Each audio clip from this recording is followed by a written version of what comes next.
Classes, मैं हूं Tabitha और गाइस आज की इस वीडियो में हम अपने circular flow of income chapter को आगे बढ़ाएंगे और उसमें जो एक टॉपिक है हमारा that is stock variable and flow variable वो करेंगे। इसमें से गाइस 1 मार्क के क्वेश्चन अक्सर हम देखते हैं, लाइक डेफिनेशन वो पूछ लेते हैं आपसे स्टॉक एंड वेरिएबल की, या फिर आपको कई वेरिएबल्स मतलब दे रखे होते हैं और आपको बताना होता है कि भाई ये स्टॉक है, ये फ्लो वेरिएबल है, तो उसमें हमारे मार्क्स कई बार कट जाते हैं क्योंकि हमारा कंसेप्ट क्लियर नहीं होता। सो आज हम अपने कंसेप्ट को अच्छी तरीके से क्लियर करेंगे क्योंकि ये बहुत इजी है, एक बार सीख जाओगे ना, बहुत आसान है। देखो, जब हम अपनी इकोनॉमी की स्टडी करते हैं ना तो हमारे सामने बहुत सारी चीज़ें आती हैं। अब हमें ना उन चीज़ों में पता लगाना होता है कि ये स्टॉक कंसेप्ट के बारे में बात हो रही है या फ्लो।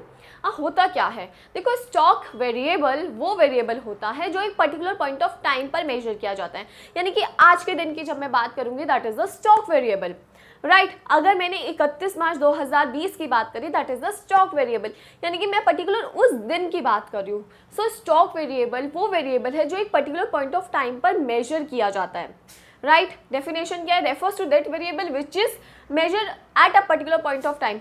आज के दिन आपके बैंक अकाउंट में कितना पैसा पड़ा है, that is the stock variable.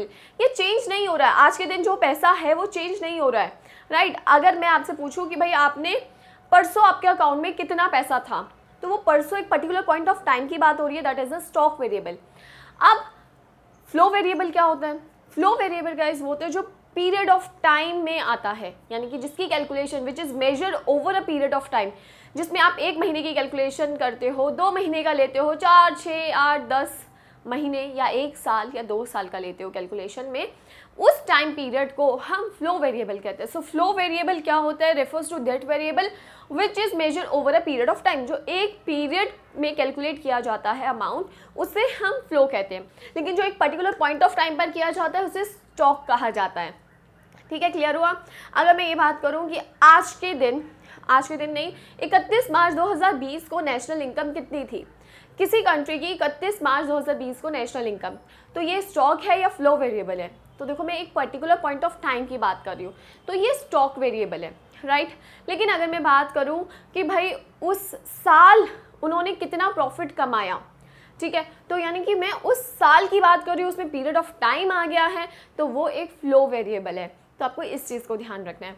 अब कई बार गाइस इसमें ना डिफरेंस पूछ लिए जाते हैं, तो पहला डिफरेंस तो हम इसके मीनिंग का ही बता सकते हैं, ठीक है, कि ये एक पर्टिकुलर पॉइंट ऑफ टाइम पर मेजर किया जाता है और ये एक पीरियड ऑफ टाइम पर, यानी कि पीरियड ऑफ टाइम और पर्टिकुलर ऑफ टाइम। तो इस तरीके से आपको याद करना है।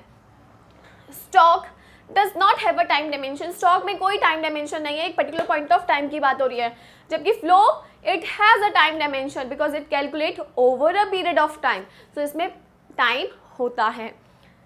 It is a static concept, ये एक स्टैटिक कंसेप्ट है जो चेंज नहीं होगा। 31 मार्च 2020 को जो पॉपुलेशन कैलकुलेट करी थी वो चेंज नहीं होगी, लेकिन 1 अप्रैल 2020 से 31 मार्च 2021 तक की पॉपुलेशन में चेंज आता रहेगा, बढ़ता रहेगा। 1 साल के अंदर पॉपुलेशन कम और ज़्यादा होती रहेगी, लेकिन एक पर्टिकुलर पॉइंट ऑफ टाइम पर पॉपुलेशन में कोई चेंज नहीं आएगा। सो एक स्टैटिक कंसेप्ट है, क्यों आप एक दिन की बात कर रहे हो, एक समय की बात कर रहे हो, एक पर्टिकुलर लम्हे की बात कर रहे हो, तो उसमें चेंज नहीं आता।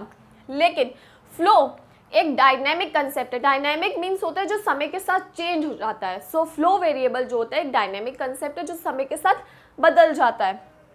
फॉर एग्जाम्पल, पॉपुलेशन मैंने आपको बता दिया ऑफ इंडिया ऑन 31 मार्च 2020 एक स्टॉक कंसेप्ट है। इसके अलावा number of birth during the year, during मतलब आपने पूरे साल को इंक्लूड कर दिया, तो ये एक फ्लो कंसेप्ट बन गया। इसके अलावा गाइस जैसे कुछ एग्जाम्पल बताती हूँ जो हमारे एग्जाम्स में जनरली पूछे जाते हैं, लाइक वेल्थ। वेल्थ क्या है गाइस, वेल्थ आपकी संपत्ति अगर पर्टिकुलर पॉइंट ऑफ टाइम की बात है तो ये एक स्टॉक कंसेप्ट है, यानी कि आपकी संपत्ति आज के दिन कितनी है। सो ये एक पर्टिकुलर पॉइंट ऑफ टाइम की बात करी जा रही है। उसके बाद है गाइस जैसे कैपिटल की जब बात करी जाती है तो ये भी एक, मतलब मैं आपसे पूछूं आपकी कैपिटल कितनी है तो आप बताओगे ना यार आज मेरी कैपिटल इतनी है, तो ये भी एक पर्टिकुलर पॉइंट ऑफ टाइम की बात हो रही है, तो ये एक स्टॉक कंसेप्ट है। इसके अलावा नेशनल इनकम एक क्या है, फ्लो कंसेप्ट है।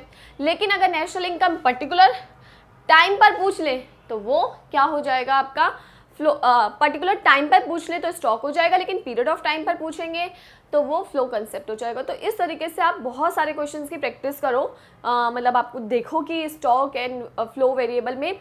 और अगर आपको कोई भी डाउट होता है कि आपको समझ नहीं आ रहा कि मैम इसे क्यों स्टॉक में इंक्लूड किया है, इसे क्यों फ्लो में, क्योंकि हमारी गलती एक्चुअल में रिकॉग्नाइज करने में होती है, तो आप मेरे से पूछ सकते हो इंस्टाग्राम और यूट्यूब पर, ठीक है। लेकिन आपको इसी प्रैक्टिस करनी है गाइज। 1 मार्क के क्वेश्चन में इसे अक्सर पूछा जाता है, कई बार डिफरेंस में 3 मार्क्स में भी आ जाता है, तो इसे छोड़ना नहीं है बिल्कुल भी, ठीक है। सो आई होप गाइज आप लोगों को ये चीज़ समझ आई होगी, और अगर समझ आई है तो आपको पता है वीडियो को क्या करते हैं, लाइक शेयर एंड कमेंट करते हैं, चैनल को सब्सक्राइब करना है अगर अभी तक नहीं करा है, ठीक है। और यस, अब टेलीग्राम ग्रुप के साथ जुड़िए गाइज, और ज़्यादा से ज़्यादा उसका बेनिफिट उठाइए।